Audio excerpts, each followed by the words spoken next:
Hello friends, Pihu comics world में आप सभी का स्वागत है। कॉमिक्स की दुनिया से जुड़ने और बचपन की सुनहरी यादों में खो जाने के लिए चैनल को सब्सक्राइब करें। धन्यवाद दोस्तों। आइए दोस्तों, राज कॉमिक्स में पढ़ते हैं नागराज सीरीज का एक और सनसनीखेज भाग, जिसका नाम है नागराजो तुतेंतु, जिसके लेखक हैं तरुण कुमार वाहे जी। स्थान भारत, आजमगढ़।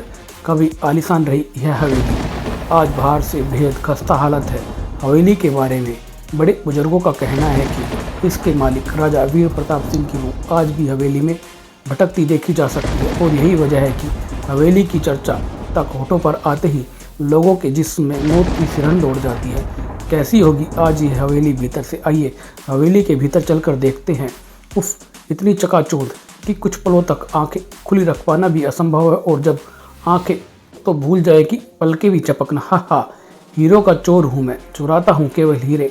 विश्व के छोटे बड़े कई देशों के दुर्लभ और बेशकीमती हीरे मौजूद हैं मेरे इस तुतेन संग्रहालय में, जहाँ वीर प्रताप के मरे फैलाए भूत के डर के कारण कोई भी आता जाता नहीं है। लेकिन ये सब के सब फीके हैं उन प्राचीन दुर्लभ हीरो के आगे, जो आज विश्व के 10 देशों का गौरव बने हुए हैं, जिन्हें केवल वही प्राप्त कर सकता है जिसने बना रखा हो मौत का अपना गुलाम। मगर अब विश्व की उन धरोहरों से वंचित करने आ रहा है तुतेंतु। हा हा हा, तुतेंतु 3 फीट मोटी कंक्रीट और लोहे की बम निरोधक दीवारों से निर्मित वह मुख्य किला था उस छोटे से देश कोसिमा के जनरल सुबा का। 3 हेलीकॉप्टर समय समय पर उड़ान भरकर पूरे किले के चप्पे चप्पे की निगरानी करते हैं, और जिनके एक संकेत पर हरकत में आ जाता है वो कमांडो टुकड़ा। मुख्य द्वार पर थी जबरदस्त सिक्योरिटी, और वे खूंखार वफादार कमांडोज महल में प्रवेश पाने वाले किसी भी व्यक्ति से अगर उन्हें शस्त्र की गंध मिल जाए तो उसे चीर-फाड़ डालने में देर नहीं करते थे। उस गैलरी में लगी कई क्लोज सर्किट टीवी कैमरों की निगाह से बचकर निकल पाना असंभव है, जिसका संबंध किले के कंट्रोल रूम से था। और यह सारी सिक्योरिटी केवल जनरल सुबा के प्राणों की रक्षा के लिए नहीं थी। खिड़की खोलो जांबा, ताकि भोजन भीतर फेंका जा सके। ओके, रोंगटे खड़े कर देने वाली गर्जना से गूंज उठा वातावरण। किस लिए थी वो जबरदस्त सुरक्षा व्यवस्था? उनका भोजन जल्दी से खिड़की के भीतर डाल दो, वरना उनकी दहाड़ों से कान के पर्दे फट जाएंगे। उस रात्रि उस हेलीकॉप्टर के साथ ही उठा वह एक जिस्म।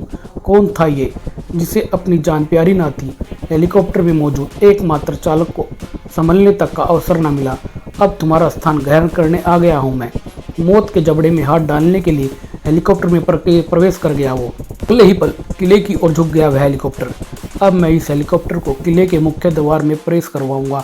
हा हा हा, मौत को खुला निमंत्रण दे रहा था वो शख्स। क्या वो पागल हो गया था? नीचे मची थी खलबली। एक चीख गूंजी है, ऊपर से किसी चीज के गिरने की आवाज़ गूंजी है। कंट्रोल रूम को मैसेज भेजो क्विक। वह दृश्य देख तो होश ही गुम हो गए थे कमांडोज के। ये कैप्टन को क्या हो गया है? ये हेलीकॉप्टर को मुख्य द्वार से भीतर ले जाएगा क्या?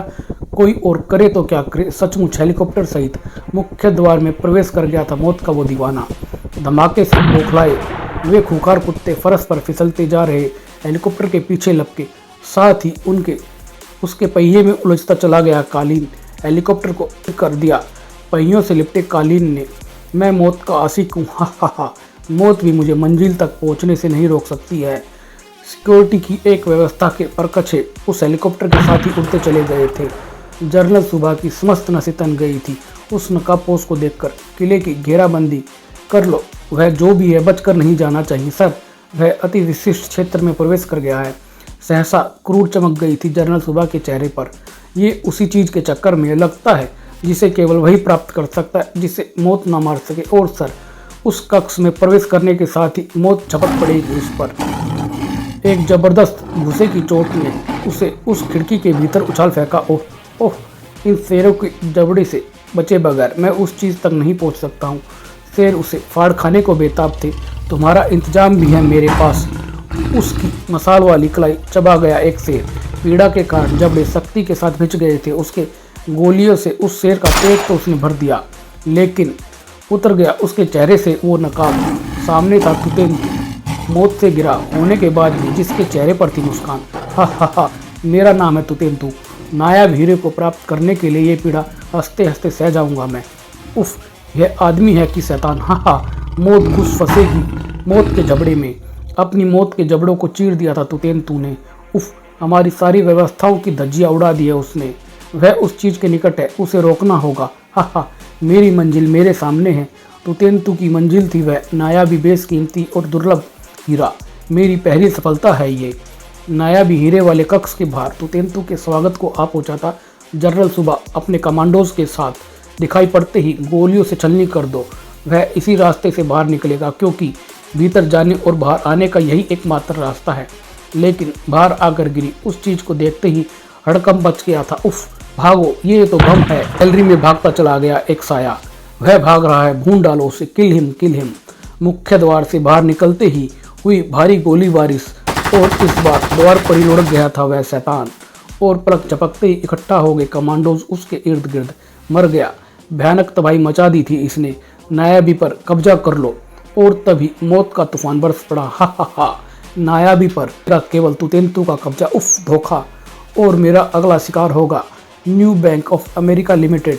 वहां खड़े हेलीकॉप्टर की टंकी ब्लास्ट करने के साथ ही दूसरे हेलीकॉप्टर पर उड़ता चला गया तुतेंतु। सर, गोलियों से छलनी बना डाला था हमने उसे। बेवकूफ़, उसने बुलेट प्रूफ पहन रखी होगी, लेकिन मौत उसे कई बार मात खा गई है। न्यूयॉर्क, जहां प्रत्येक पल कोई ना कोई आपराधिक घटना घट जाती है। New York bank of America limited ने अपने बैंक लॉकर के प्रचार का एक अनोखा तरीका निकाला था। लुभा रहा था वो चैलेंज भरा विज्ञापन। New bank of America limited आमंत्रण करती है दिमाग के जादूगरों को बैंक की सिक्योरिटी से बचकर बैंक की अमूल्य वह दुर्लभ संपत्ति ब्लू कैट हीरे तक पहुंचिए और प्राप्त कीजिए $5 लाख। विज्ञापन बैंक प्रबंधक नागराज की न्यूयॉर्क में उपस्थिति किसी बड़े मुजरिम की तबाही की सूचक थी। बैंक की 17वीं मंजिल पर स्थित मासूम बच्चों की रूम के ठीक ऊपर 18वीं मंजिल से आरंभ होती थी वो सुरक्षा व्यवस्था, जिसमें छेद करना था इनाम जीतने के लिए। 18वीं और 20वीं मंजिल से 19वीं मंजिल पर जाने वाले प्रत्येक व्यक्ति को गुजरना पड़ता था एक्सचेंज यंत्रों के आगे से, जिसका सीधा संबंध है 18वीं और 20वीं मंजिल पर ही स्थित कंट्रोल रूम से। सर, सीढ़ियाँ चढ़ रहे उस व्यक्ति के कोट में पिस्तौल जैसी कोई चीज़ है। किसी भी सातिर के 18वीं मंजिल से आगे जाने की कोई गुंजाइश नहीं थी। शस्त्र अधिनियम के अंतर्गत तुम्हें गिरफ्तार किया जाता। कमाल है, इन्हें पता कैसे लगा? बिना इजाज़त ब्लू कैट लॉकर परिसर की दीवारों को भी स्पर्श करते ही पूरा परिसर करंट युक्त हो जाएगा और एक अलार्म बज उठेगा। उफ, ये क्या है? और ये है सूर्य की तरह जगमगाता ब्लू कैट, जिसे दिन में 10 से 2 बजे तक देखने की व्यवस्था है। इसकी चोरी असंभव है, कक्ष तक पहुंचना ही मुश्किल है। और शाम 7 बजे मंडरा रहा था वह हेलीकॉप्टर उस इमारत की छत पर। हेलीकॉप्टर में मौजूद शख्स की सूरत ही भयानक गड़बड़ी की सूचक थी। हीरा अभी मौजूद है न्यू बैंक ऑफ अमेरिका की इस इमारत में, लेकिन कुछ देर बाद ये होगा तुतेंतु के कब्जे में। 19वीं मंजिल में प्रवेश कर गया था तुतेंतु। गैलरी में भागता चला गया वह शैतान। सक्रिय हो उठी बैंक की पूरी सुरक्षा व्यवस्था। लॉकर परिसर में हीरा उड़ाने की उसकी इच्छा उसे मौत के सुपुर्द करने जा रही है। उसे बचाना होगा, क्योंकि ब्लू कैट बिजली की अदृश्य नंगी तारों से ढका है। लॉकर परिसर के मुख्य प्रवेश द्वार के उस हिस्से को तेज गति के साथ घूमता हुआ ड्रिल लोहे के चूर्ण में बदल रहा था। इसी के साथ संपूर्ण परिसर में गूंज उठा तेज अलार्म। तुतेंतु प्रवेश कर गया भीतर, जहां मौत उसकी प्रतीक्षा कर रही थी। ब्लू कैट लॉकर परिसर की ओर भाग आते गार्ड्स ने ही देख लिया तुतेंतु को भीतर जाते हुए। नहीं, रुक जाओ मूर्ख, आगे बिछा है मौत का अदृश्य जाल। मौत की तरफ हाथ बढ़ा दिया था उस शैतान ने। उफ, अदृश्य बिजली की नंगी तारे। जबरदस्त झटका खाकर उछला वो, लेकिन हा हा हा, ये मेरी दूसरी सफलता है। तुतेंतु ने प्राप्त कर लिया था दूसरा हीरा भी। ड्रिल से गार्ड के चिथड़े वह खून के धब्बे उड़ा दिए उसने। तुतेंतु बंदरों की तरह लटकता आ पहुंचा था छत पर स्थित अपने हेलीकॉप्टर के निकट। कोई सुरक्षा व्यवस्था मेरे लिए कैसी भी बाधा खड़ी नहीं कर सकती। हा हा हा। अगले ही पल विद्युत सी कौंध गई उसके जहन में। आकाश में तारे निकलने में अभी देर थी, पर तुतेंतु को दिखाई पड़ गए थे तारे। कौन है रे तू? मैं नागराज। मुझे यहाँ पहुँचने में थोड़ी देर जरूर हो गई, लेकिन फिर भी मैं सही वक्त पर आ पहुँचा हूँ। तुतेंतु शैतान, जल्दी से वह हीरा और खुद को तुम मेरे सुपुर्द कर दो। मैं तुझे सुपुर्द करूँगा केवल तेरी मौत। नागराज, गलत, तू केवल यही हीरा मुझे सुपुर्द नहीं करेगा तुतेंतु, बल्कि कोसीमा के किले से चुराया हीरा भी मुझे सौंपना ही पड़ेगा। उफ, जिसकी चोरी के विषय में अखबारों में पढ़ने के बाद ही मुझे पता चला कि तुम्हारा अगला शिकार न्यू बैंक ऑफ अमेरिका है। नागराज, अगर ये हीरा तुझे सौंप दिया तो मेरा संग्रहालय अधूरा रह जाएगा। सीढ़ियों के रास्ते ऊपर छत पर पहुंचने का द्वार जोर जोर से बड़बड़ाया जा रहा था, लेकिन जंग में बाधा पड़ने के भय से नागराज ने उसे लॉक कर दिया था। इसे तोड़ना मुश्किल है, उफ, बारूद लाने तक तो वो भाग जाएगा। उस भयानक तेजी का परिचय देते हुए नागराज पर ताबड़तोड़ फायर करता चला गया तुतेंतु। नागराज, मेरे पास वक्त बिल्कुल नहीं है, अब मुझे जाना है नागमणि द्वीप पर तीसरा हिला लाने के लिए। हा हा हा। और नागरस्सी पर जबरदस्त ढंग से उछाल भरते हुए नागराज की ठोकर से बच न सका तुतेंतु। सैकड़ों फीट नीचे गिरते तुतेंतु की भयानक चीख गूंज उठी थी। नीचे गिरते हुए तुतेंतु को थाम लिया नागराज की नागरस्सी ने। तुझे इतनी आसानी से मर जाने दिया तो सीमा के किले से चुराया नायाबी हीरा मुझे वापस कैसे प्राप्त होगा। नागरस्सी से जकड़ा हुआ खड़ा था तुतेंतु और नागराज अपने जिस्म का एक जर्रा भी हिलाया तो मैं पानी से भरी उस विशाल टंकी को फोड़ दूंगा। मुझे जल्दी से स्वतंत्र कर नागराज, क्योंकि अगर वो टंकी फूट गई तो कई गैलन पानी इस इमारत से होकर नीचे जाएगा और 19वीं मंजिल के जर्रे जर्रे पर फैला करंट पूरी इमारत को अपनी चपेट में ले लेगा। हजारों सैकड़ों जिंदगियों की मौत का जिम्मेदार केवल तू होगा नागराज। अगर मैंने इसे अपने किसी सर्प सैनिक से डसवाया तो भी ये गोली चला सकता है। उफ, मुझे इसे स्वतंत्र करना होगा। नागरस्सी समा गई नागराज के जिस्म में। हेलीकॉप्टर उड़ चला था तुतेंतु का। हा हा नागराज, अब देख तुतेंतु का रास्ता काटने का परिणाम। नहीं तुतेंतु शैतान। नागराज ने वहाँ पड़ी रस्सी को एक झटके से हेलीकॉप्टर की ओर उछाल दिया और लिपटती चली गई हेलीकॉप्टर के पंखों से वह रस्सी। उफ, यह नागराज चीज क्या है? कमबख्त ने मरते मरते भी मुझे संकट में डाल दिया है। बुरी तरह अनियंत्रित हुआ हेलीकॉप्टर बढ़ चला था जमीन की धमाकों से गूंज उठा पूरा वातावरण। इधर नागराज उड़ता चला गया नागरस्सी पर। गहरी शिकस्त दे गया है मुझे तुतेंतु। उफ, क्या हजारों जिंदगियां मेरे देखते देखते खत्म हो जाएंगी। ठीक इसी पर टंकी का कई गैलन पानी छत की मेड़ों को तोड़कर नहलाता चला गया था उस इमारत को। इमारत की 19वीं मंजिल की दीवारों से घातक करंट फैल गया था पूरी इमारत में गूंज उठी थी करुण चीखें, जहाँ पर प्रत्येक पल गूंजती थी नन्हे व मासूम बच्चों की किलकारियाँ। थर्रा उठा अब दिल दहला देने वाली नन्ही पुकारों से। करंट आ गया है समूची इमारत में। इमारत की प्रत्येक मंजिल पर मौत अपने भयानक जबड़े में कसती चली गई थी अपने शिकार को।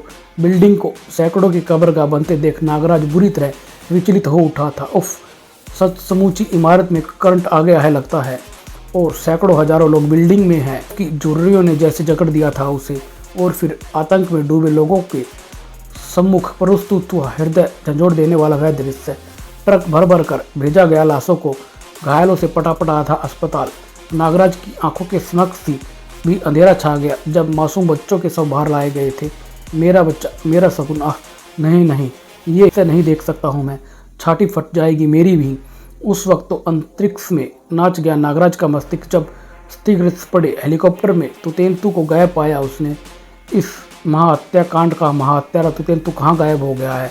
मातम भरे उस वातावरण ने खलबली मचा दी नागराज के जिस्म के रोम रोम में। तुतेंतु की लाश का न मिल पाना क्या जाहिर करता कहाँ गया वो? इतनी ऊंचाई से गिरने के बाद कहाँ गायब हो गया वो शैतान? इच्छाधारी सांपों का द्वीप नागमणि द्वीप, जिसे सैकड़ों वर्ष पूर्व महात्मा कालदूत ने बसाया था और राजा मणिराज की मृत्यु के पश्चात देश का सम्राट घोषित किया गया नाग सम्राट नागराज को। महात्मा कालदूत नागमणि द्वीप के विषय में जानने के लिए पढ़े प्रलयंकारी मणि, नागराज और कालदूत, नागराज और नगीना का जाल। इस द्वीप पर इच्छाधारी सांपों के अलावा किसी अन्य प्राणी को देखते ही द्वीप के रक्षा प्रहरी दे देते थे मौत। किंतु आज द्वीप पर दिखाई पड़ रही थी विशेष सुरक्षा व्यवस्था। सजग रहो, अजगरी गुफा की पवित्रता भंग होने का भय है। गुफा इच्छाधारी सर्पों का पवित्र स्थल, भला यहाँ आकर मौत को गले लगाने का दुस्साहस कौन करेगा? और इस सुरक्षा व्यवस्था की थी खुद नागराज ने, जो आज द्वीप पर विसर्पी के साथ उपस्थित था। नागराज, आखिर तुम बताते क्यों नहीं हो कि पवित्र अजगरी गुफा पर कैसा संकट आ गया है? मुंबई से अपनी शिक्षा समाप्त कर कुछ ही दिन पूर्व लौटी थी विसर्पी, और यह कौन बढ़ा चला आ रहा था मौत के उस द्वीप की तरफ। आश्चर्य और दहशत का मिला जुला रूप था उस प्राणी का। सुना है इस द्वीप पर केवल इच्छाधारी सांपों को ही प्रवेश की अनुमति है। हा हा हा। उफ, यह तो तुतेंतु है, किंतु मैं ना यहाँ सिर्फ प्रवेश ही करूँगा बल्कि नागमणि द्वीप की पवित्र अजगरी गुफा में स्थित देवी के मस्तिष्क से उड़ा ले जाऊंगा वो नायाबी मणि भी। हा हा हा। तेज गति से सरसरा कर अपनी ओर आते सर्पों को देखकर फुर्ती के साथ पलट गया तुतेंतु। आओ आओ, तुम्हारा मलिदा बनाने को बेचैन है मेरी ये स्नेक कटर मशीन। काटता चला गया तुतेंतु उन सर्पों को। हा हा हा, ऐसा प्राणी कभी नहीं देखा होगा तुमने, जो देखता पीछे और मारता सामने है। हा हा हा, इच्छाधारियों में खलबली मचा दी। आगे बढ़ता चला गया वह। अजगरी गुफा मेरा लक्ष्य है। ओह, कैसा यंत्र है ये जो हमें बेबस करके अपनी ओर खींचकर काट दे रहा है। नागमणि द्वीप पर सेना नायक शूलकंठ अपने सर्प सैनिकों के साथ आ पहुंचा तुतेंतु के सामने। खत्म कर दो इसे।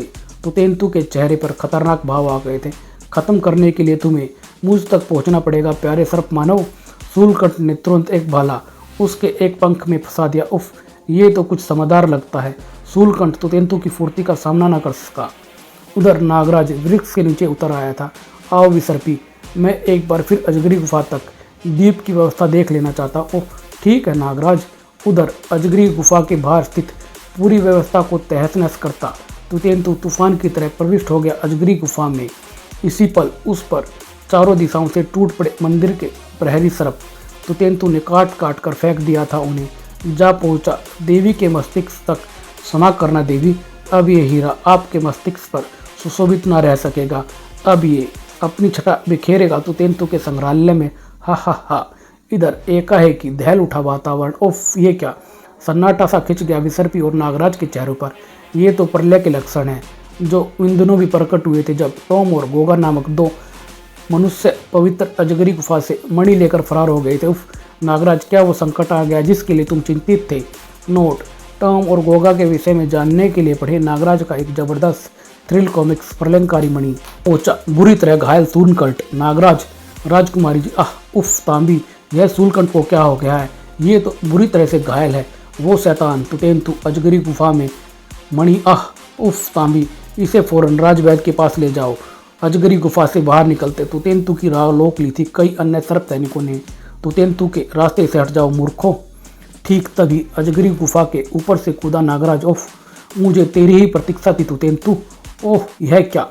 तुतेंतु, तूने new bank of America limited की इमारत और नागमणि द्वीप में माल की जो हानि की है उसकी सजा बहुत भयानक देगा तुझे नागराज। उफ, तू यहाँ भी आ पहुंचा है।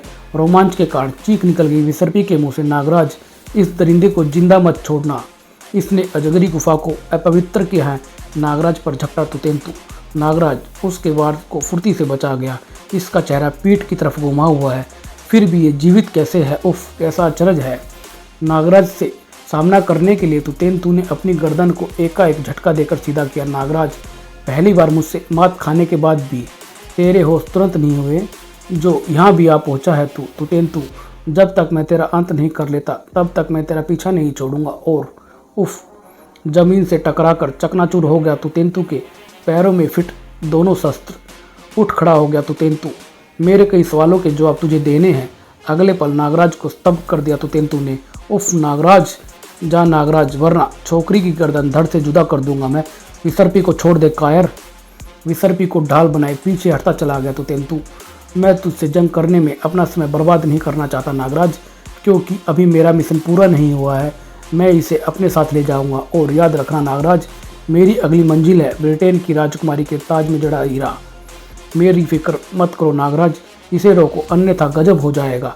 बड़ी तेजी से आगे बढ़ती चली गई बोट। नागराज, वहाँ भी सफलता मेरे ही कदम चूमेगी। अगर तुम में हिम्मत हो तो मुझे रोक के दिखाओ उस चोरी करने से। और तभी नागराज, उसे रोको अन्यथा नागमणि द्वीप पर प्रलय मच जाएगी। देवी का कहर टूट पड़ेगा द्वीप पर। नागमणि और विसर्पी को शीघ्र ही वापस लाऊंगा मैं। जानने के लिए पढ़े प्रलयंकारी मणि। ब्रिटेन राजकुमारी लेडी हेलेना के मस्तिष्क पर सुशोभित शोभामायन था वह तो ही नूर। रात्रि में भी दिन का भी आभास करा रहा था वह दुर्लभ हीरा। और अचानक महल की सुरक्षा व्यवस्था एकाएक बढ़ा दी गई। किसी भी व्यक्ति को बिना इजाज़त महल में प्रवेश न करने दिया जाए। तो उठी राजकुमारी हेलेना उस समाचार को सुनकर। क्या नागराज ने स्वयं फ़ोन द्वारा यह समाचार दिया? जी हाँ राजकुमारी जी, आप चिंता ना करें। तुतेंतु महल की सुरक्षा व्यवस्था को जीते जी भेद नहीं पाएगा। महल के केवल मुख्य द्वार को छोड़कर महल के भीतर आने का कोई अन्य मार्ग ना था। महल को चारों ओर से घेरा था वो नाला जिसमें सर छुपाए पड़े थे असंख्य मगरमच्छ, जो हल्की सी भी आहट पर टूट पड़ते थे अपने शिकार पर। लेकिन रात्रि के सन्नाटे को भेदते उस अजीब इंसान की सनक क्या करे, जिसका उद्देश्य ही ठोस सुरक्षा व्यवस्था को भेद कर अपने गंतव्य तक पहुंचना था। अब मगरमच्छ पाड़ ले उसकी पूछ। च अगर आज तुम भूखे हो तो तुम्हें भूखे ही रहना पड़ेगा दोस्तों, क्योंकि मैं तुम्हारे जबड़ों तक नहीं पहुंचने वाला हूँ। हा हा हा। सोलन वह बदबूदार पाइप में प्रवेश कर गया तुतेंतु। पहली 3 सफलताओं की तरह इस बार भी मुझे हासिल करनी होगी केवल सफलता। महल के किचन में उस आहट पर चौंक पड़ा सैफ। कान खड़े हो गए थे उस सैफ के। उफ, इधर से कौन आ सकता है? पलक भी न झपक पाया वह और समा गया था उस गटर में वह। आह, और अपना मकसद पूरा करने के लिए मैं सैफ भी बन सकता हूँ। हा हा हा। कुछ ही देर में पहुँच रही होगी राजकुमारी जी। उस वक्त राजकुमारी लेडी हेनला की डिनर का टाइम था। प्लीज़ डिनर शुरू कीजिए। और आज लेडी हेनला के साथ डिनर ले रहे थे स्पेशल प्रोटेक्शन फोर्स के उच्चाधिकारी भी। और उछल पड़ी हेनला उन डोंगे का डंगन हटाते ही। उफ माई गॉड, बम! ओह क्या बम! गूंज उठा वह खतरनाक स्वर। नो नो, कोई अपने स्थान से इंच भर भी हिला तो मेरे हाथ में थमे रिमोट का यह बटन दब जाएगा। जिसका संबंध राजकुमारी लेडी हेनला के ठीक सामने रखे पावरफुल RDS से है। तुम सब अपनी जान के साथ साथ राजकुमारी लेडी हेनला की जान की सलामती भी अवश्य चाहते होगी, और मेरी शर्त है राजकुमारी के मस्तिष्क पर सुशोभित वह हीरा कोहिनूर। प्रत्येक चेहरे पर खिंच गया था सन्नाटा। जिस्म में दौड़ रही थी बेबसी और भय मिश्रित झुझुरियाँ। सबकी आंखों में था एक ही प्रश्न, अब क्या करे? मेरे पास अधिक समय नहीं है। मेलबर्न के राष्ट्रीय संग्रहालय में रखा शालीमार मेरी प्रतीक्षा कर रहा है। राजकुमारी लेडी हेनला, जल्दी करो, मुकुट मेरी ओर उछाल दो। मुकुट को उतारने पर विवश हो गई राजकुमारी लेडी हेनला। तुतेंतु, महल से जिंदा बचकर नहीं निकल पाओगे तुम। तुम्हारी भलाई इसी में है कि तुम मुकुट के अलावा मैं दूसरी कोई बात नहीं सुनना चाहता। राजकुमारी जल्दी करो, हमें अपनी जान की परवाह नहीं तुतेंतु, लेकिन हमारे साथ साथ कई और जिंदगियां भी दांव पर लगी हैं। यह लो मुकुट। यह क्या? मुकुट को बीच राह में ही लपक लिया था नागरस्सी ने। उसी क्षण के 1000वें भाग में ही निकल गया तुतेंतु के हाथ से वह रिमोट कंट्रोल भी। अरे मेरा रिमोट कंट्रोल! सबकी निगाहें उठती चली गई थी ऊपर। नागराज, यह नागराज, नागराज! सब लोग बम और तुतेंतु से दूर हट जाए। सिकुड़कर बाज की तरह छोटी हो गई थी तुतेंतु की आंखें। उफ नागराज, तुम! तुतेंतु, आज यहाँ तेरी एक नहीं चलेगी। नागराज ने उछाल फेंका उसे। आज तुझसे मेरा इतिहास पूछ कर रहेगा नागराज। राजकुमारी हेनला को तुरंत वहाँ से हटा दिया गया था। Mister Tom alert! तुतेंतु को शीघ्र ही पकड़कर नागराज की मदद करनी चाहिए। नहीं, नागराज शायद जंग में व्यवधान पसंद ना करे। समय की प्रतीक्षा करो और महल का चप्पा चप्पा घेर लेने का आदेश दो।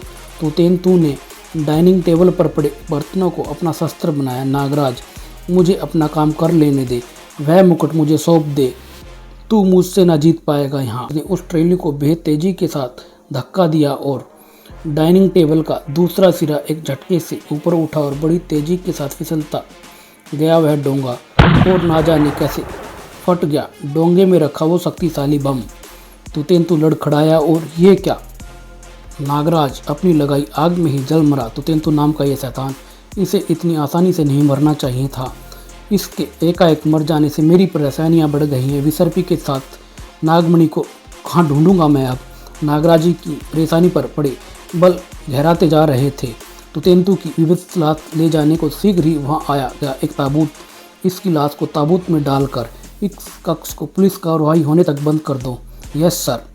तुतेंतु की लाश को ताबूत में डाल दिया गया। एक विशेष कक्ष में नागराज से राजकुमारी लेडी हेनला ने भेंट की। राजकुमारी जी, यह रही आपके मस्तिष्क की शोभा, आपका मुकुट। राजकुमारी लेडी हेनला ने अपने मस्तिष्क पर सुशोभित किया वह मुकुट। उफ नागराज, ये शोभा आज केवल तुम्हारे कारण ही कायम है। फिर राजकुमारी हेनला के जबरदस्त आग्रह पर उस रात्रि के अंतिम बचे दोपहर तक नागराज ने महल में रुकना कबूल कर लिया था। लेकिन आज की रात हंगामों की रात थी और हंगामा खड़ा हो रहा था उस ताबूत के अंदर से। और फिर रात्रि के अंतिम पहर महल में पुनः हंगामा और हड़कंप मच गया। नागराज, नागराज! राजकुमारी लेडी हेनला के मुकुट से कोहिनूर चोरी कर लिया गया है। नागराज तुरंत पहुंचा उस ताबूत के निकट और खाली पड़ा ताबूत देखते ही आंखें विचित्र अंदाज में गोल होती चली गई थी उसकी। ओह माय गॉड, लाश गायब! तुतेंतु की लाश कैसे गायब हो सकती है? मुकुट से कोहिनूर की चोरी के कारण भेद विचलित दिखाई पड़ रही थी राजकुमारी लेडी हेनला। नागराज, मैं अपने शयन कक्ष में थी कि अचानक पीछे से किसी ने मेरे सर पर चोट करके मुझे मूर्छित कर दिया। जब मुझे होश आया तो मुकुट से हीरा गायब था। भूल हमारी है नागराज। तुतेंतु की मौत के बाद हमने ही सिक्योरिटी में थोड़ी लापरवाही करने की महान गलती जो की थी, और तब नागराज को मिली वह महत्वपूर्ण जानकारी। नागराज तुतेंतु मेलबर्न के राष्ट्रीय संग्रहालय का नाम ले रहा था। उफ, इस जानकारी के लिए आपका विशेष शुक्रिया। मिस्टर नागराज ने राजकुमारी हेलेना और महल से विदा ली। ऑस्ट्रेलिया की एक खूबसूरत शहर मेलबर्न शानदार नगर के बीचों बीच स्थित थी राष्ट्रीय संग्रहालय की वह आलीशान इमारत, जिसमें स्थित था दुनिया का नायाब हीरा शालीमार। और अचानक ही ना जाने क्या हुआ कि बेहद गोपनीय ढंग से शालीमार को राष्ट्रीय संग्रहालय से किसी अज्ञात स्थान पर स्थानांतरण किए जाने का फैसला कर लिया गया था और मालगाड़ी के उस विशेष कंपार्टमेंट में भेजा जा रहा था शालीमार को। इसका था वो साया जो उसी कंपार्टमेंट की छत पर दिखाई पड़ रहा था। तो तेंतु ही था वो शैतान। इस कंपार्टमेंट के दोनों ओर के कंपार्टमेंट में मौजूद है गार्ड्स। पीछे छूट गया गार्ड्स का वो कंपार्टमेंट और ये धमाका इस कंपार्टमेंट को इंजन से अलग होने के लिए हा। उसी वक्त राष्ट्रीय संग्रहालय के निर्देशक मिस्टर फ्यूजी के चैम्बर में मौजूद नागराज को यह विस्फोटक सूचना दे रहे थे। मिस्टर फ्यूजी, नागराज, जनरल सुबा, न्यूयॉर्क बैंक ऑफ अमेरिका और फिर 10 की राजकुमारी लेडी हेलेना के महल की ज़बरदस्त सिक्योरिटी व्यवस्था के बाद भी जब हीरे चोरी हो गए तो हमें चिंता हुई शालीमार की। नागराज, हमने शालीमार को एक ट्रेन में विशेष सुरक्षा व्यवस्था के साथ संग्रहालय से ट्रांसफ़र कर दिया है। उफ, मुझे तुरंत जाना होगा, शालीमार खतरे में है। मुझ खतरे में था शालीमार। इधर लांचर गन से कंपार्टमेंट के दरवाजे की झड़ियाँ उड़ाता चला गया तो तेंतु और वह भीतर पहुंचा। उफ, वह रहा लॉकर जिसमें होना चाहिए शालीमार को। तो तेंतु ने लॉकर के दरवाजे के भी परखचे उड़ा दिए। वाह, और ठीक इसी पल तो तेंतु, शैतान, यह हीरा नहीं, तू यहाँ से। ओह नागराज, मुझे चोरी करने से रोकने की तेरी पिछली कोशिशें भी बेकार गई थी और इस बार भी तू असफल ही होगा। तू मेरे लिए रहस्य बनता जा रहा है। तो तेंतु, आज रहस्य की इस दीवार को तोड़ूंगा मैं। तो तेंतु ने नागराज को पटकी मारी। नागराज, मेरा रहस्य जान लेगा तो तेरे छूट जाएंगे। तेरे नीचे गिरने के साथ ही नागराज ने फुर्ती के साथ तेंतु को ठोकर जड़कर उछाल फेंका था एक तरफ। हक्का बक्का रह गया नागराज यह दृश्य देखा। हा। तुरंत ही पुनः सामने आ गया तो तेंतु। मैंने कहा था ना नागराज कि मेरा रहस्य जान लेगा तो तेरे पसीने छूट जाएंगे। राजकुमारी हेलेना के महल में बम विस्फोट में उड़ गए थे इसके पेट के चिथड़े। यह जीवित कैसे है? नागराज की कलाइयों से छूटे सर्प निकले। इसे रोकना ही होगा। राज अचरज भरी निगाहों से देख रहा था तो तेंतु को। नागराज के सर्प सैनिकों ने जकड़ लिया था तो तेंतु को। नागराज, क्या तुम मुझे बताओगे कि तुम्हारे जिस्म में सांप कहाँ वास करते हैं? करारा जवाब दिया नागराज ने। तो तेंतु, जहाँ तुम्हारे जिस्म में पलते हैं जुर्म के जीवाणु, वही मेरे जिस्म में वास करते हैं मेरे सर्प सैनिक। और ठीक इसी पल रेल कंट्रोल चैनल केबल से बदल गया कांटा और फंस कर रह गया उसमें तो तेंतु का पाँव। उफ, यह क्या? शालीमार को जब्त करने के साथ ही चौंक पड़ा नागराज। उफ, नहीं, ट्रेन भी आ रही है। अगर ये मर गया तो एक बार फिर विसर्पी की तलाश में रास्ते में ही बंद हो जाएगी मेरी। सभी सर्प समा गए थे वापस नागराज के जिस्म में। धड़धड़ाती हुई ट्रेन उसका पाँव अलग करती हुई गुजर गई थी तो तेंतु की चीख से सब रह गया। नागराज, तू मुझे नहीं पकड़ पाएगा। का सबसे बड़ा झटका नागराज को अपने संपूर्ण जीवन में शायद कभी ना लगा था। क्या भला है यह? तो तेंतु, नागराज की खोपड़ी के समस्त तार झंझना रहे थे और फिर अपने हेलीकॉप्टर में प्रवेश कर चीख पड़ा। उफ, यह क्या? सही सलामत चाहिए तो शालीमार के साथ मेलबर्न टावर में मिलो। ध्यान रहे केवल अकेले। तो तेंतु और तभी हेलीकॉप्टर द्वारा वहाँ आ पहुँचे मिस्टर फ्यूजी। नागराज, शालीमार कहाँ है? शालीमार सुरक्षित है मिस्टर फ्यूजी, मैं इसे लेकर आपके पास ही आ रहा था, लेकिन तो तेंतु एक बार फिर मेरे हाथों से बचकर निकल गया है। ओफ, thank you very much Nagraj, आज वो लूट ही ले गया था इसे अगर तुम यहाँ ना पहुँच पाते। किंतु नागराज, खतरा अभी टला नहीं है क्योंकि तो तेंतु की शेष पिछली सफलताओं को देखते हुए लगता है कि वह उन नायाब व दुर्लभ हीरो को भी नहीं छोड़ेगा जिनका जिक्र विश्व इतिहास की पुस्तक में है। और तब मिस्टर फ्यूजी, क्या आप मुझ पर विश्वास करके शालीमार को कुछ दिनों के लिए मुझको सौंप सकते हैं? नागराज, ऐसा कहकर तुम हमें शर्मिंदा कर रहे हो। शालीमार तुमसे बेहतर और कहाँ सुरक्षित रह सकता है। Thank you mister Fuji. तो तेंतु के बताए स्थान पर पहुंचा नागराज, शालीमार को इस मूर्ति के हाथों पर रख दो। नागराज ने जैसे ही शालीमार मूर्ति के हाथों में रखा एक तेज चीख गूंज उठी। नागराज, मुझे बचा। उफ, इसका मतलब विसर्पी मेलबर्न टावर में है। पहले मुझे विसर्पी को ही बचाना होगा और किसी के भी रोंगटे खड़े कर देने के लिए यह काफ़ी था। नागराज भी उस दृश्य को देख लेता तो शायद होश उड़ जाते थे उसके। खुद ही कुछ देर में शालीमार था शायद उस सदी के सबसे रहस्यमय इंसान के हाथ में। शालीमार, हा, आखिर मैंने नागराज को विवश कर ही दिया इसे यहाँ लाने को। हा। ड्रैकुला सी खूनी चमक आ गई थी उसकी आंखों में। अब जल्द से मैं अपने साथ को वापस सील दूंगा। हा हा हा। इधर नागराज मेलबर्न टावर के उस हिस्से तक जा पहुंचा जहां गूंज रही थी विसर्पी की दर्दनाक चीखें। नागराज बचाओ मुझे। उफ, धोखा। एक कामयाब धोखा था वो। शालीमार भी गायब। नागराज, शालीमार लाने का बहुत बहुत शुक्रिया। तुमने मेरी राह में कई बार कांटे बिछाए, लेकिन हर बार उन कांटों की चुभन भी तुमने ही सही। अब मैं जा रहा हूँ अरब के शेख अब्दुल बिन जुलाब के महल खास में नूरे जहाँ को चुराने। तो तेंतु कुछ भी कर सकता है। मुझे अति शीघ्र उस शैतान तक पहुँचना होगा ताकि नूरे जहाँ को चुराने की उसकी कोशिश को मैं असफल करके उसका अंत कर सकूं। किंतु पहले मुझे शीघ्र ही मिलना होगा मिस्टर फ्यूजी से भी। एक महान पेचीदा प्रश्न था नागराज के सामने, तो तेंतु की मौत का। नागराज उपस्थित था मिस्टर फ्यूजी के ऑफिस में। मिस्टर फ्यूजी, मैं गायब हुए सभी हीरो का इतिहास जानना चाहता हूँ। क्या आप इस मामले में मेरी मदद कर सकते हैं? जरूर, शीघ्र ही नागराज।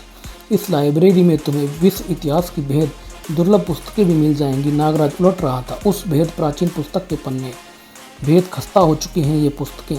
सैकड़ों वर्ष प्राचीन खुदाई में निकले ये हीरे कभी भारत की ही संपत्ति थे, फिर अंग्रेजी शासन में सभी बेशकीमती बहुमूल्य पत्थर एक एक करके लूटते चले गए और नागराज हीरो का रोमांचक इतिहास पढ़ता चला गया। यकायकी गोल होगी नागराज की आंखें।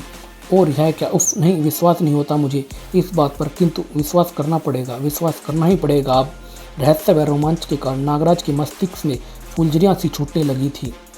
और फिर मिस्टर फ्यूजी से आज्ञा प्राप्त कर नागराज उड़ चला अरब की ओर। सबसे पहले मेरे सामने है नूर जहाँ की चोरी को रोकने का प्रश्न। नागराज उपस्थित था अरब के शेख अब्दुल बिन जुलाब के उस आलिशान स्वागत कक्ष में। नागराज, तुम्हारी सूचना के लिए शुक्रिया, किंतु जब मैं तुम्हें नूर जहाँ की सुरक्षा व्यवस्था दिखाऊंगा तो तुम्हें भी यकीन हो जाएगा कि नूर जहाँ को चुराना सीधे सीधे अपनी मौत को बुलाना है। और ये पहली सुरक्षा व्यवस्था है। नूर जहाँ तक पहुँचने के लिए इस व्यवस्था से गुजरना होगा, यानी पानी से भरी एक लंबी किलोमीटर टनल जहाँ सांस लेने का भी कोई जरिया नहीं है।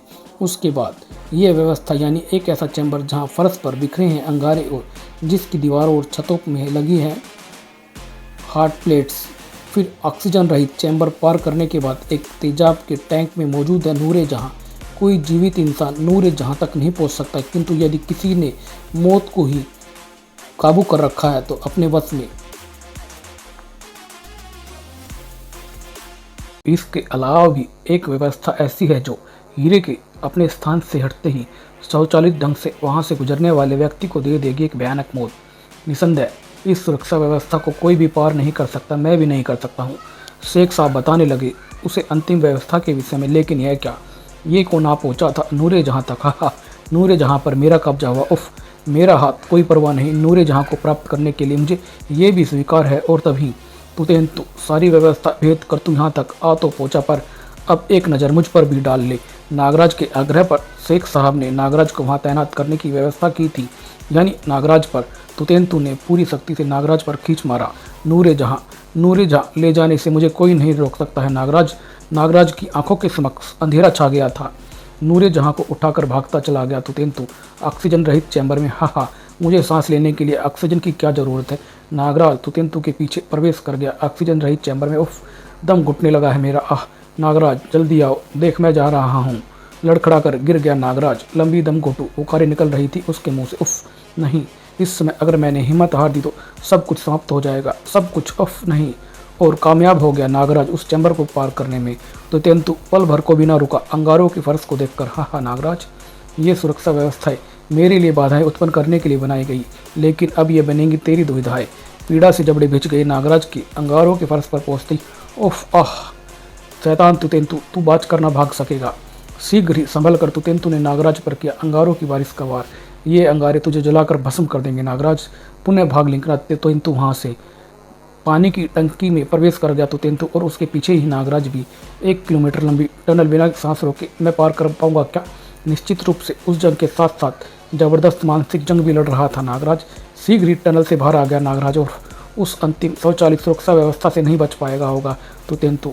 और हैरान रह गया नागराज यह दृश्य देखकर। उफ, ये तो पार कर गया ये अंतिम व्यवस्था। हाँ नागराज, बाय टाटा टाटा। उन भयानक लपटों ने जड़ों को जहाँ स्थिर कर दिया था नागराज के कदम। व्यवस्था से दांच भीगता रह गया नागराज। और उधर तुतेंतु सारी व्यवस्थाओं को धत्ता बताकर आग के उस तूफान से बाहर निकला। और इस पोशाक के रहते मेरे जिस्म को भला क्या जला पाएगी आग। एक और महान चोरी कर लेने में सफल हो गया था तुतेंतु। भारत, स्थान आजमगढ़। राजा वीर प्रताप की हवेली से टकराकर हवा साएं साएं बह रही थी। हमेशा की तरह आज भी मनहूस दिख रही थी हवेली। आजमगढ़ में राजा वीर प्रताप की हवेली और भीतर प्रवेश करते ही नागराज चकाचौंध हो उठा। उफ, इतनी चकाचौंध जो कि साबित कर रही है कि मैं ठीक जगह पर आ पहुंचा हूँ। हीरो का अतुल्य भंडार देख विस्मित रह गया नागराज। दीवारें, छत व फर्श सभी हीरो से जड़ी पड़ी है। आह, इस खजाने से तो न्यूयॉर्क जैसा एक पूरा शहर खरीदा जा सकता है। पूरी हवेली में नागराज बेरोटोक घूमता चला गया। कहाँ है तुतेंतु और कहाँ पर है विसर्पी। फिर उस विशाल हाल में प्रवेश करते ही नागराज चौंक पड़ा। उफ, नायाबी, बुलेट कैट, नागमणि, कोहिनूर और शालीमार। इसी पल गूंज उठा वह स्वर, नागराज तुतेंतु देख, मैं यहाँ भी आ गया तेरा पीछा करते हुए। मैं यह बात अच्छी तरह से जानता हूँ कि ये तुतेंतु संग्रहालय छोड़कर ना तू भागेगा और ना ही तुझे जीवित छोड़कर जाने का मेरा कोई इरादा है। तुतेंतु ने लगाया एक और खौफनाक ठहासा, मुझे जीवित छोड़कर, हा हा हा, इसका मतलब तू मुझे मारेगा। हा हा नागराज, तू नहीं जानता कि तू मुझसे बहुत बड़ा मजाक कर रहा है। मैं सब कुछ जानता हूँ तुतेंतु, लेकिन मैं सचमुच मजाक नहीं कर रहा। अगर मेरी यहाँ मौजूदगी भी तेरी आंखें नहीं खोल रही तो तू मूर्ख है तुतेंतु। तुतेंतु, तेरी भलाई इसी में है कि तू खुद को विसर्पी और नागमणि को भी मेरे सुपुर्द कर दे। ये सच कह रहा है। ये यहाँ कैसे पहुँचा? इसे आजमगढ़ में मेरे तुतेंतु संग्रहालय का पता कैसे लगा? नागराज ने तुतेंतु को उछालकर सीढ़ियों पर फेंक दिया। सीढ़ियों पर लुढ़कता चला गया तुतेंतु। नागराज, मुझे मौत देते हुए तू थक जाएगा। हा हा हा। लटक कर बाजू तक झूल आए, सिर को सीधा करने लगा तुतेंतु। नागराज, आज तुतेंतु से तेरी आखिरी टक्कर होगी। नागराज ने जकड़ लिया तुतेंतु को नागरस्सी में। सच कहता है तुतेंतु, और इस जंग में जीत किसकी होगी ये भी तुझे जल्दी ही पता चल जाएगा। तुतेंतु ने अलाव में से उठा ली एक सुलगती हुई मसाल। तेरे ये सांप आग की ऊष्मा को सह नहीं सकते हैं और या नहीं नागराज? पीड़ा से हिसिसाते हुए सांप वापस समा गए थे नागराज के जिस्म में और नागराज ने देखी अपनी आंखों की विफलता और उसी पल, हा नागराज, मैंने कहा था ना कि मुझे मौत देते देते तू थक जाएगा। एक बार फिर आजमा ले तू और मौत बांटने। हा। नागराज को ठोकर खाकर उछली वह फरसा उसके हाथ से कुल्हाड़ी आकर गिरी तुतेंतु की टांग पर। नागराज, तेरे टुकड़े करूंगा तो तू उन्हें जोड़ ना पाएगा। फिर मस्तिष्क चकरा गया नागराज। ओह, इस पर मेरे सभी वार बेकार साबित हो रहे हैं। अपनी सिली हुई टेढ़ी मेढ़ी टांग पर चलता हुआ तुतेंतु एक बार फिर आ गया नागराज के सामने। हा हा, अपने भगवान को याद कर ले नागराज। धड़धड़ाता हुआ हीरा जड़ा हुआ वह विशाल गोला और संभला भी ना था नागराज की ओर बेहद तेज गति से लटकाया वह चमचमाता डायमंड जेवलिन। इस समय केवल मौत की चमक थी उसमें। आंधी की तरह झनझनाई वह डायमंड सुई। मैंने तेरा इतिहास पता कर लिया है नागराज। बहुत से अपराधियों को खत्म किया है तूने, मगर ये तुतेंतु है तुतेंतु। तीव्र गति से टकरा गया वह डायमंड वेपन। सनसना गई नागराज की कनपटी। नागराज, तुतेंतु की हवेली में प्रवेश करने वाला हवेली से जीवित वापिस नहीं निकलता है। इसी पल नागराज की कलाइयों से छूट पड़ी नागरस्सी पर हवा में उठ गया नागराज का जिस्म। जिस शैतान के घर में नागराज घुस जाता है ना तुतेंतु, वो वहाँ से भी शैतान जल्दी नहीं बल्कि मुर्दा ही निकलता है। नागराज ने खींच लिया वह भाला और भाले की कैद से निकलने से छटपटाने लगा तुतेंतु। नागराज, तू मुझसे भाले से नहीं मार सकता है। देखा नागराज, मैं जिंदा हूँ। हा हा हा। उफ, कैसे कर पाऊंगा मैं इसका अंत। नागराज के मुख से छूट पड़ी विस्फोकार। पत्थरों को भी पिघला देने वाली ऐसी विस्फोकारों का इस पर क्या प्रभाव होगा। नागराज की विफलता पर जमकर अठासा लगाता चला गया तुतेंतु। नागराज, तू अपना सारा विष भी मुझ पर उड़ेल दे तो भी मेरा कुछ नहीं बिगड़ेगा। ये डायमंड बोन ब्रेकर तेरी सारी हड्डियां हिला देगा। नागराज ने हीरे जड़ी उस मूर्ति को तुतेंतु पर दे मारा। मेरे संग्रहालय की इस तबाही का हर्जाना तेरी निश्चित मौत होगी नागराज। आह। नागराज ने छत से लटकती हीरे की लड़ी तोड़ ली और अगले ही पल चारों ओर चितर गए हीरे ही हीरे। घुटने पर चोट जड़कर नागराज ने तुतेंतु को फर्श पर उछाल दिया और इससे रोकना तो होगा ही। तड़प उठा तुतेंतु। नागराज ने एक भरपूर झटके से तोड़ डाली तुतेंतु की बाजू। तेरा वो हाल कर दूंगा तुतेंतु की तेरा प्रत्येक अंग जिंदा रहने के बाद भी केवल तड़पने के सिवाय कुछ न कर सकेगा। तुतेंतु ने इस भरपूर शक्तिशाली प्रदर्शन करते हुए अपने पास खड़ी अलमारी को नागराज पर धकेल दिया। तीव्र गति के साथ तुतेंतु सीढ़ियां चढ़ता चला गया। नागराज, मुझे समाप्त करने के लिए अभी मेरे पास एक ऐसी चाल है जिससे तू बच नहीं पाएगा। नागराज आ पहुंचा उसके पीछे पीछे। नहीं, रुक जा नागराज, वरना विसर्पी जिंदा नहीं बचेगी। अपना हाथ वापिस सील चुका था वह विसर्पी। ओह नागराज, तुम, हा नागराज, अब तू मेरे हाथों से नहीं बच सकेगा। नागराज, वह गंडासा उठाकर, तुझे अपना गला खुद काटना पड़ेगा। बस तुझे थोड़ी सी पीड़ा होगी, उसके बाद मैं वादा करता हूँ कि विसर्पी को मैं छोड़ दूंगा। नागराज को गंडासा उठाते देख चीख पड़ी विसर्पी। नहीं नागराज, ये सरासर मूर्खता होगी। एक मेरे प्राणों की रक्षा करने के लिए तुम नागमणि द्वीप की समस्त इच्छाधारी जाति के साथ अन्याय नहीं कर सकते हो। नागराज का हाथ अपनी गर्दन तक जा पहुंचा। नागराज, नहीं नागराज नहीं। विलम्ब मत करो नागराज, बहुत कांटे बिछाए तूने मेरी राह में, तेरी मौत देखने को तरस रही है मेरी आंखें। अचानक जैसे विद्युत सी चमकी, उधर नागमणि उछलकर आ गिरा विसर्पी के हाथों में। उफ, पवित्र नागमणि। इधर नागराज की ठोकर खाकर उछल पड़ा तुतेंतु। तुतेंतु, विवशता भरी मौत कैसे मर सकता है नागराज? तुरंत ही चमगादड़ की तरह नागराज की गर्दन से आ चिपटी तुतेंतु। नागराज, अब मैं तेरा गला तेरी मौत के बाद ही छोड़ूंगा। उफ, शिकंजे की तरह कस गया इसका पंजा मेरी गर्दन का मांस चीर कर। आंखें नम हो गई विसर्पी की। उफ, क्या मानवता है नाग जाति का ये रक्षक, इस शैतान के हाथों मर जाएगा। हे नागमणि की धारक नाग देवी, नागराज की मदद कर, उसे शक्ति दे ताकि वो उस शैतान का अंत कर सके। उसे शक्ति दे देवी माँ, उसे शक्ति दे। उफ, देवी अत्यंत क्रोधित हो उठी है। प्रलय से कोई नहीं बच पाएगा अब नागमणि द्वीप को। देवी के मस्तिष्क से छूट निकली वो प्रलयंकारी शक्ति।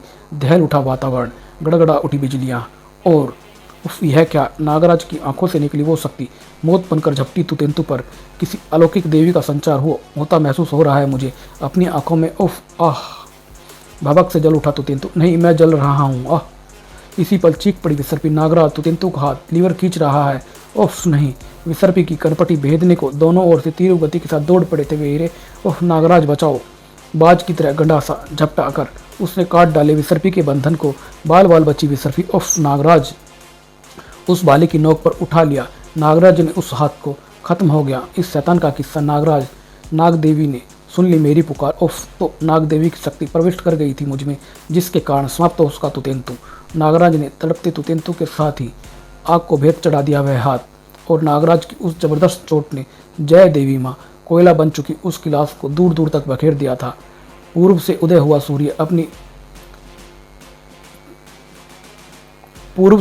सूर्य अपनी रश्मियां बिखेर कर परकचे उड़ाते चला गया हवेली पर लिपटे मनुष्यत के साय को। फिर विसर्पी के साथ उड़ता चला नागराज। नागराज, तुम तुतेंतु तक कैसे पहुंचे विसर्पी? मिस्टर फ्यूजी के संग्रहालय की लाइब्रेरी में मिली उस पुस्तक से मुझे आजमगढ़ के राजा वीर प्रताप की हवेली का पता लगा। और पता लगा कि अमरता की एक ऐसी दवा जो आजमगढ़ में उस हवेली के किसी गुप्त तहखाने में होनी चाहिए थी।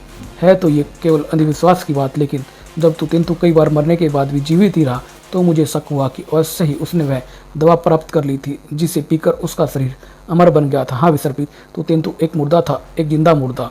इस प्रकार पहुंचा मैं आजमगढ़ में स्थित राजा वीर प्रताप सिंह की हवेली में, और फिर मैं तुम तक आ पहुंचा। इधर नागराज की सूचना पर हवेली को भारी पुलिस फोर्स ने अपने घेरे में ले लिया था। सारा खजाना जब्त कर लिया गया। विश्व की अमानतें विश्व को सौंपने की तैयारी आरंभ हो गई। इधर नागराज विसर्पी के साथ नागमणि द्वीप पर एक बार फिर प्रतिष्ठित कर रहा था नागमणि को। नागराज, एक बार फिर तुमने नागमणि द्वीप की रक्षा की है। संपूर्ण मानव जाति और नाग जाति की रक्षा करना मेरा कर्तव्य है विसर्पी। और यह अंक यहीं समाप्त होता है। धन्यवाद दोस्तों।